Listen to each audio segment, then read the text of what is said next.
50% down to zero. What if the tax discount you've been counting on to fund your retirement, the one that's been sitting there for over 25 years, simply won't exist anymore for the gain you make from the 1st of July 2027 onward? I know that sounds like a headline designed to scare you. It isn't a rumor.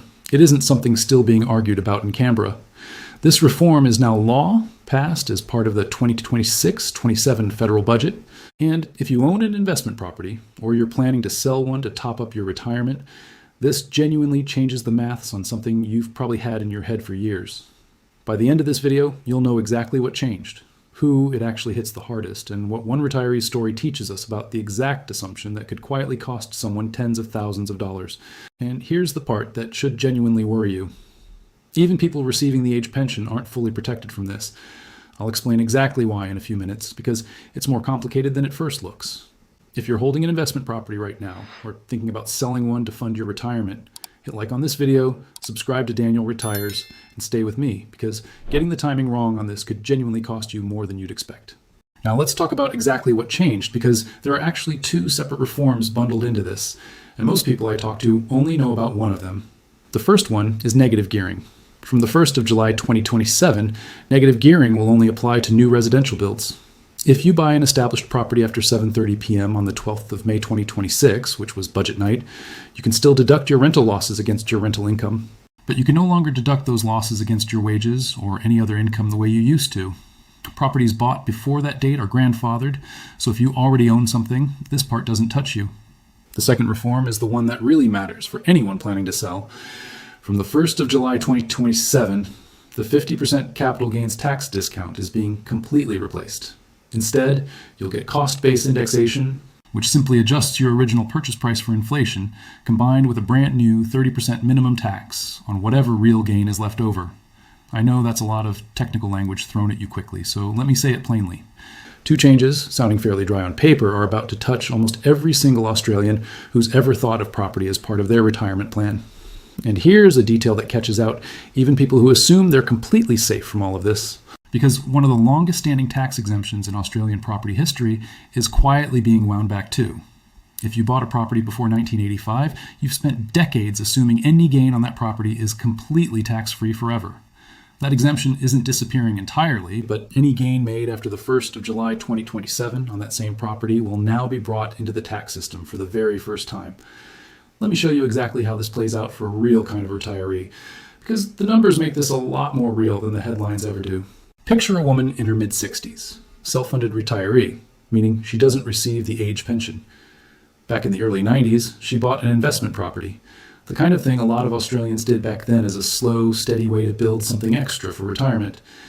For over 30 years, she's had one plan sitting quietly in the back of her mind. Sell it eventually, use the standard 50% discount every property investor has relied on since 1999, and use that money to top up her retirement. Here's the mistake. And I want to be really clear, it wasn't reckless at all. She simply planned her entire retirement sale around rules that had been stable for over 2 decades. What she didn't realize is that because she's self-funded, not receiving the age pension, disability support pension, or carer payment, she doesn't qualify for the exemption from that new 30% minimum tax. That exemption is only available to people actually receiving one of those specific income support payments. Here's the consequence.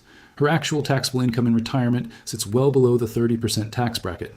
Under the old rules, she would have paid tax on her capital gain at her own, much lower marginal rate. Under the new rules, that 30% minimum tax tops her up to that rate regardless of what she actually earns. And that's on top of losing the old 50% discount entirely for any gain made after the 1st of July 2027. She didn't do anything wrong. She planned around rules that had been steady for over 2 decades. The system simply moved the finish line after she'd already started running the race. Think about how ordinary that mistake actually is. It's a bit like planning a road trip using a map that's been accurate for 20 years, only to find out halfway through that the road you were counting on has been quietly rerouted. You didn't do anything wrong by trusting the map. The map changed underneath you. And here's the part that should genuinely worry anyone who assumes being retired automatically protects them from this, because it doesn't. Retirement age and receiving actual income support payments are two completely different things under this new law.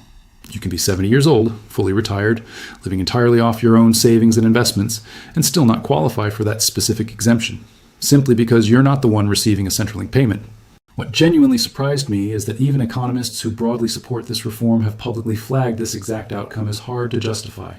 Someone earning under $45,000 a year in retirement, self-funded, still getting hit with a flat 30% minimum tax, is a genuinely awkward result, even for people who think the overall reform makes sense. So who is actually protected here and who genuinely isn't? Let's break that down properly, because the details matter far more than the headline.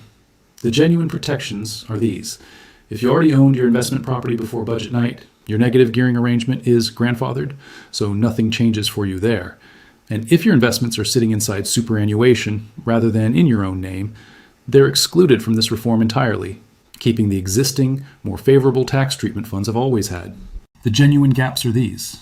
Pre-1985 assets, which have been completely capital gains, tax-free for 4 decades, will now have any gain made after the 1st of July 2027 pulled into the tax system for the first time. And the age pension exemption, which sounds reassuring on the surface, only protects you from that specific 30% minimum tax. It does not preserve the old 50% discount. You still lose that entirely, and your gain is still indexed and taxed at your own marginal rate. This is exactly the kind of detail that gets completely flattened into a simple headline. And flattened headlines are exactly how people end up making expensive assumptions about their own situation. It's a bit like reading sugar-free on a packet and assuming that automatically means healthy. Technically true, but the full picture matters a lot more than the headline word. And here's something that genuinely surprised me when I looked at what Treasury itself is actually projecting this reform will do to the housing market. Because the government's own numbers show this doesn't fully solve the problem it's supposedly designed to fix. Treasury estimates around 75,000 homes will shift from investors over to first home buyers over the next decade. But that same modeling expects overall housing supply to actually fall by roughly 35,000 homes, purely because investor activity slows down. Other measures in the same budget are projected to add about 65,000 homes, which nets out to an overall gain of roughly 30,000 homes across the entire package, alongside a projected rent increase of around $2 a week. Even the government's own modeling admits this trades supply away in one direction to gain it back in another.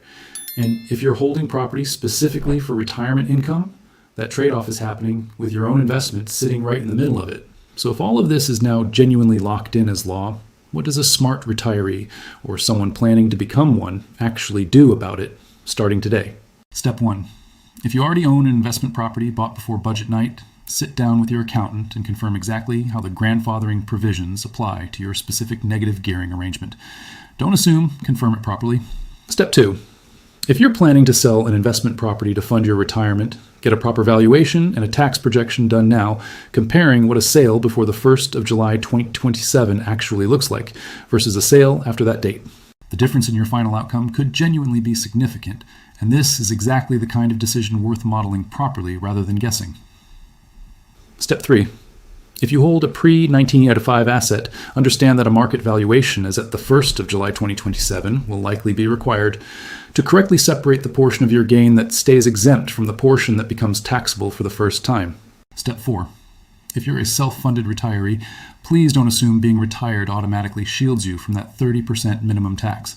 The protection is specifically tied to actually receiving income support payments, not simply your age or the fact that you've stopped working. Step 5. Have a genuine conversation with a financial advisor or tax accountant about whether holding investments inside superannuation, rather than in your own name, makes more sense under this new framework, given super funds are currently excluded from all of these changes entirely. One more thing worth saying clearly here. None of these 5 steps require you to panic sell anything this week, and I'd genuinely be cautious of anyone telling you that you need to rush a decision because of this reform. What they do require is a proper conversation with real numbers before you get anywhere near a settlement date. The whole point of understanding a rule change like this early is that it turns a rushed, emotional decision into a calm, planned one. Here's what I want you to take away from all of this. This reform genuinely rewrites assumptions that property investors and retirees have relied on for over 2 decades. And in situations like this, the transition rules, the exact dates, the fine print around who's exempt and who isn't, matter every bit as much as the big headline number. That's exactly why Daniel Retires exists, to help Australians understand exactly how a policy change like this actually applies to their own specific situation, not just the general headline everyone else is reading. I want to hear from you on this one. Drop a comment below and tell me honestly, do you currently hold an investment property as part of your retirement plan? I'm genuinely curious how many of you are only finding out about this exact timeline today, watching this video. And if you know someone who's counting on selling a property to fund their retirement, send them this video today. The difference between selling before and after the 1st of July 2027 could genuinely be worth having a proper conversation about right now, not next year. Because the version of this story where someone checks the new rules early, that's the version where the finish line doesn't quietly move on them without them ever noticing. Thanks for watching. I'll see you in the next one.